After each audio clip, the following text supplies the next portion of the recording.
I sat on the floor, pen in my hand, looked up at Papa and asked, "Tell me your memories, the ones nature runs through." He said, "I will tell you of my life, because life in itself is nature."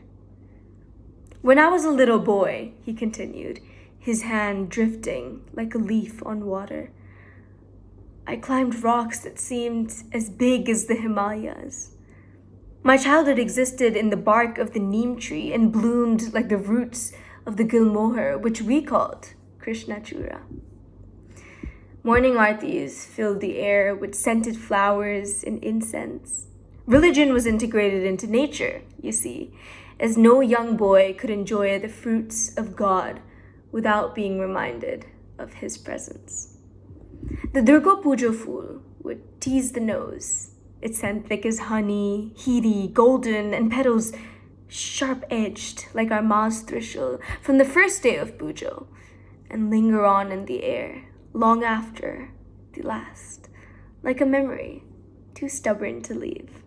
Thamma, however, favored the golden marigold, not tied to one god, but to all, a constant in the cycle of seasons, ever present as love.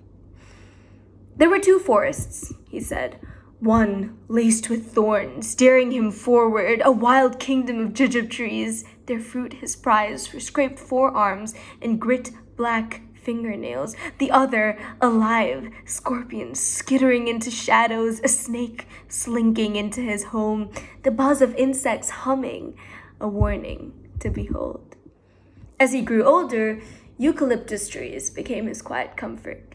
Their scent followed him, even when he traded adventures for textbooks and city streets.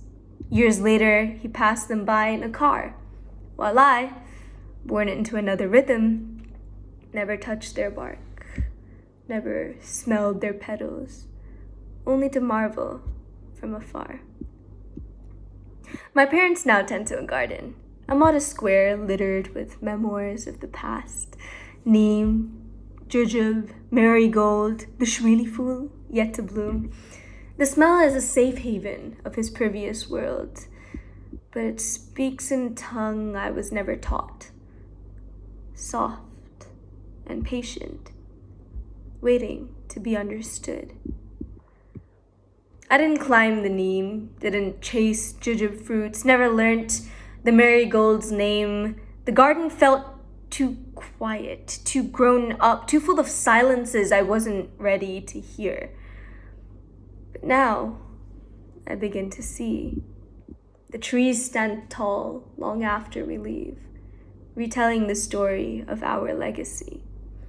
The factories came like floods, drowning our trees in concrete rivers. We left the village for glass towers, traded bark for walls that have never breathed.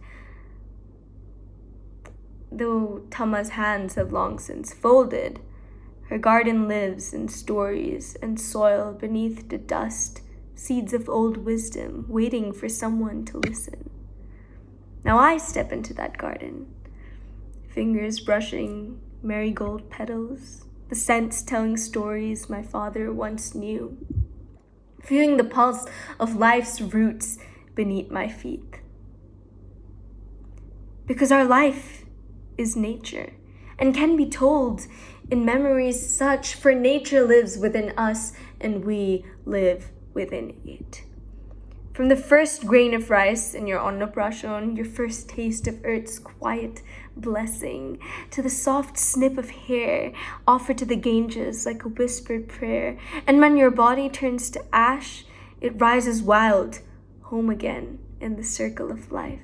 And so, on the day when our footsteps no longer press this earth, the trees will remain, whispering the stories of my father, of us, and the lives that nature still cradles in its timeless hands.